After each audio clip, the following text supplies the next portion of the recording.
méchant, François Burga, mais avant d'introduire la conférence proprement dite, je voudrais juste donner deux informations. La première, c'est que demain, dans cette même salle, il y aura une conférence débat sur la question kurde avec Hamid Borsalan, qui est directeur d'études à l'École des hautes études en sciences sociales. Et c'est un débat qui sera animé par le professeur Daniel Rivet. À quelle heure, s'il vous plaît? C'est à 18h. À 18h. La deuxième information, le Forcem a organisé il y a 2 ans un colloque à l'occasion du 50e anniversaire de l'indépendance de l'Algérie. Et ce colloque a été publié sous forme d'ouvrage aux éditions Bouchen et dans lequel il y a un certain nombre d'articles sur l'Algérie et donc une analyse sur les 50 dernières années de l'Algérie indépendante. Vous demandez à Zahir, pour ceux qui voudraient l'acquérir, je crois qu'il a quelques exemplaires ici. Alors, concernant la conférence d'aujourd'hui, le Forcem a demandé à François Burga de parler de l'islamisme et du printemps arabe. François Burga est tout à fait l'universitaire indiqué pour parler de ce thème parce qu'il a une perspective assez originale et très personnelle dans le champ académique occidental sur l'islamisme. Il n'a jamais, dans ses analyses, agité l'islamisme comme un épouvantail, au point où certains collègues l'ont accusé, oralement ou même par écrit, d'être pro-islamiste. Et son analyse est très intéressante parce qu'elle part de l'intérieur. Elle ne voit pas l'islamisme comme un objet extérieur, mais comme une période de l'histoire idéologico-politique des pays musulmans qui sont en train de produire leur propre sécularisation. C'est-à-dire une sécularisation qui n'est pas forcément celle de l'Occident, et c'est ce qu'il a développé de manière très intelligente, très pertinente, dans tous ses ouvrages. C'est pour dire que François Burga est soit aimé, soit détesté, mais il ne laisse pas indifférent quand il écrit sur les islamistes. Je suis sûr que sa conférence va apporter beaucoup d'éclairage au thème qui lui a été demandé de développer, parce que, premièrement, il avait commencé déjà son terrain en Algérie, où il a passé 10 années à Constantine comme enseignant, donc il connaît assez bien le Maghreb. Il a été parmi les premiers à avoir écrit un ouvrage qui est encore en référence sur l'islamisme au Maghreb. Je crois que c'était en 82 ou 83. Malheureusement en 88. En 88. À l'époque, l'islamisme n'était pas encore à la mode dans le champ académique. Ensuite, il a été en Libye, il connaît assez bien le terrain libyen, et le terrain qu'il connaît encore le mieux, puisqu'il est resté assez longtemps, c'est le Yémen. Et on se demandait toujours quand est-ce que François Burga sera pris en otage. Il avait tellement passé d'années au Yémen. Donc c'est pour vous dire. Et ensuite, il est parti en Syrie. Il connaît vraiment le terrain.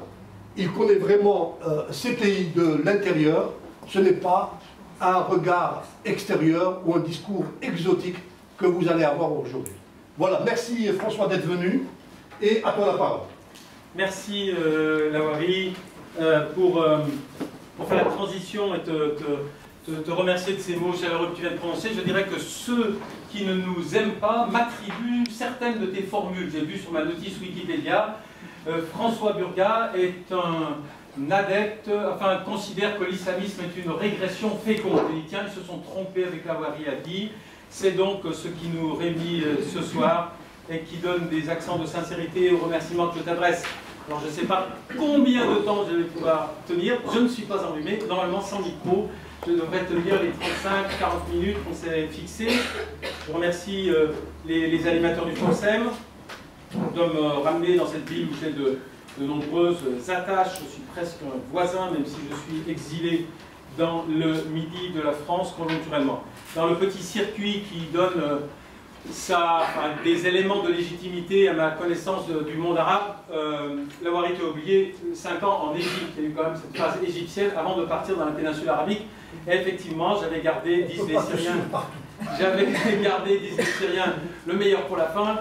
Donc j'étais à Damas jusqu'à ce que l'assaut contre la chancellerie en juillet 2011 donne le signal de notre déplacement. L'Institut français du Proche-Orient, je salue Mohamed Mahana.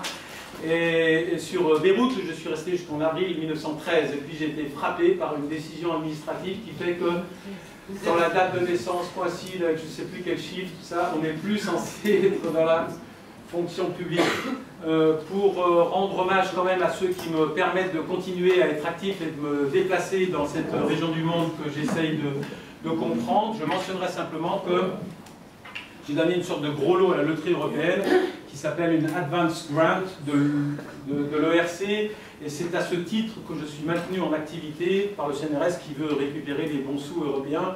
Donc je ne suis ni émérite ni à la retraite, mais je reste en activité pour piloter un programme qui s'appelle lorsque l'autoritarisme échoue dans le monde arabe, qui m'a permis donc de recruter une équipe de 8 chercheurs de plusieurs nationalités qui travaillent sur ces questions. Ce matin, j'ai pris un coup de vieux en écoutant ma station du matin, France Inter. J'ai entendu Bernard Guetta dire un certain nombre de trucs qui m'ont fait considérer que j'étais devenu quasiment politiquement correct. Parce que Bernard Guetta, ce matin, a dit « Il faut commencer à se décider à comprendre que le mot islamiste est un mot qui n'a plus véritablement de sens, tant les catégories politiques qui s'abritent ou que l'on met sous cette appellation se sont diversifiées. » J'ai dit « Ah, bah, mieux vaut tard que jamais. » C'est une idée que nous sommes un certain nombre à avoir énoncée depuis pas mal de temps. Et puis Bernard Guetta a dit également « Les élections tunisiennes ont montré que l'arrivée des islamistes au pouvoir ne débouche pas nécessairement sur l'établissement d'une dictature théocratique. » J'ai dit « Ah, je deviens vieux, puisque ce sont des idées que j'ai essayé moi-même de promouvoir depuis un certain temps. Et là, elles sont en train de passer dans le sens commun, ou presque. » Alors c'était le bon côté de ce que j'ai entendu ce matin. Je me suis dit bah, « Ça me permettra... » vraisemblablement, ça veut dire que la différence qu'il y a parfois entre les auditoires de mes conférences et moi-même a dû se réduire, puisque maintenant des idées qui apparaissaient un petit peu choquantes il y a 20 ans ou 25 ans, que je radote les mêmes choses quand même, sont maintenant en train d'être acquises. Il y a un début de décrispation, il y a une plus grande légitimité à observer sur un registre plus rationnel, moins émotionnel, le phénomène islamiste, que ça a été le cas il y a 10 ans, 15 ans, 20 ans, tout particulièrement lorsque nous étions au cœur, non pas de la crise syrienne, mais de la crise algérienne dans les années 90. Les questions que je vais aborder, que ce soit l'islamisme en général, la crise syrienne en particulier, ce sont des questions qui divisent. Ça divise les familles, ça divise les pays, ça divise les familles politiques, ça divise parfois les familles tout court. Et je prenais, il n'y a pas si longtemps que ça, l'exemple d'amis très proches à Damas qui me disaient, tu sais, on ne peut plus parler chez nous de la situation syrienne parce que monsieur est dans une direction, madame dans l'autre. Donc ce sont des clivages qui traversent. Et pour une fois, je dirais, c'est presque une bonne nouvelle. Il n'y a pas les Arabes d'un côté, les Occidentaux de l'autre. Non. Les gauches arabes, notamment, sont dans une même configuration sur la lecture de la crise syrienne qu'une partie des gauches européennes, contre ceux qui ont... la question de la légitimité de l'opposition syrienne a divisé les couches, les strates, les composantes traditionnellement mobilisées par la lutte anti-impérialiste en Europe ou dans le monde arabe. Et comme ces questions divisent, les raccourcis pour en traiter sont interdits, néanmoins ils sont nécessaires. Je voudrais faire un panorama relativement rapide de la façon dont le phénomène islamiste a interféré avec notre perception des printemps arabes. un peu tous azimuts sur tous les pays, et puis je voudrais arriver, si ma voix tient jusque-là, à quand même un gros plan sur la structure explicative de cette émergence radicale qui est venue renouveler la problématique de la crise syrienne et qu'il est absolument impératif d'intégrer dans une lecture rationnelle et exigeante du phénomène islamiste dans la conjoncture actuelle. Il y a manifestement des gens qui ont déjà oublié qu'est-ce que c'était que la formule politique arabe avant le début des printemps. J'étais l'autre jour en Tunisie, on assistait à un film, Les 7 vies. Il existe des nostalgies des systèmes politiques pré-révolte ou pré-mobilisation. Et il existe des tas de gens qui disent bah oui, mais de toute façon, Kadhafi c'était mieux, parce que regardez maintenant. Et il y a une tendance qu'il faut, me semble-t-il, traiter à euphémiser, à simplifier ce qu'était la formule politique arabe des années 90 jusqu'à 2011. Hein. Donc je la rappelle très brutalement, très simplement, très synthétiquement. Je dirais que les mécanismes, les instruments, les mécanismes liés à la répression tenaient la place de ceux qui étaient liés à la représentation. Les institutions de la répression tenaient le rôle des institutions destinées à permettre la représentation politique. Les élections ne servaient pas à dire qui sont les élites qui vont accéder au pouvoir, mais qui sont les élites qui acceptent de jouer la comédie du pluralisme devant les caméras de télévision occidentale. Mais le pouvoir était hors d'atteinte des humeurs de l'électorat arabe.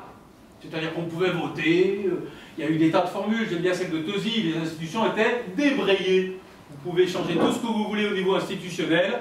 Le pouvoir était hors d'atteinte, il était dans les cercles, au Maroc, des conseillers du roi, mais on pouvait faire une petite comédie pluraliste, on pouvait faire changer la majorité, tiens c'est la gauche, oh, aujourd'hui c'est les islamistes, mais ça ne changeait rien. Donc il faut avoir conscience de cette dimension cosmétique des institutions politiques qui n'était pas en prise sur les niveaux où les décisions se prennent. Il y avait un garde-fou idéologique pour légitimer ces institutions débrayées. Si on les embraye, c'est-à-dire si on abandonne le système de un homme, une voix, un homme, toutes les voix, toutes les fois, on risque de tomber dans le gouffre éthique et politique de ce système redoutable, un homme, une voix, une foi. Souvenez-vous, comme nous avons tous tremblé quand on nous expliquait qu'aussi un jour, des courants liés à l'univers de l'islamisme accédaient au pouvoir, on entrerait dans le système un homme, une voix, une foi. Et donc, au nom de la terreur que faisait régner l'hypothèque que ces courants faisaient courir sur des libertés qui de toute façon n'existaient pas, parce que ce qu'on oubliait de dire quand même, c'est que les libertés soient en danger, il fallait qu'il y en ait, il n'y en avait pas, mais on les disait en danger, et on maintenait la chape de plomb de ce système qui, quelque part, bien sûr, fabriquait de la radicalisation, nourrissait, crédibilisait la radicalisation. Et puis, à l'égard de ce système, nous avions une attitude. Alors bon, j'ai envie de faire un raccourci, ça n'a pas changé, c'est en train de se reproduire aujourd'hui même à Paris. Mais en 1990, je me trouvais être en Égypte lorsque le président Poher est venu en personne remettre au président Moubarak, dont je décrivais l'action en disant qu'il bourrait les urnes d'une main et les prisons de l'autre, le prix Louise Michel des droits de l'homme et de la démocratie. C'est comme ça qu'on a fait. Le prix Louise Michel des droits de l'homme et de la démocratie a été attribué successivement, par qui on a commencé, s'il vous plaît, rappelez-le-moi, par Zine El Abidine Ben Ali en 1987, puis on a enchaîné par Moubarak, et puis on a continué par Bouteflika.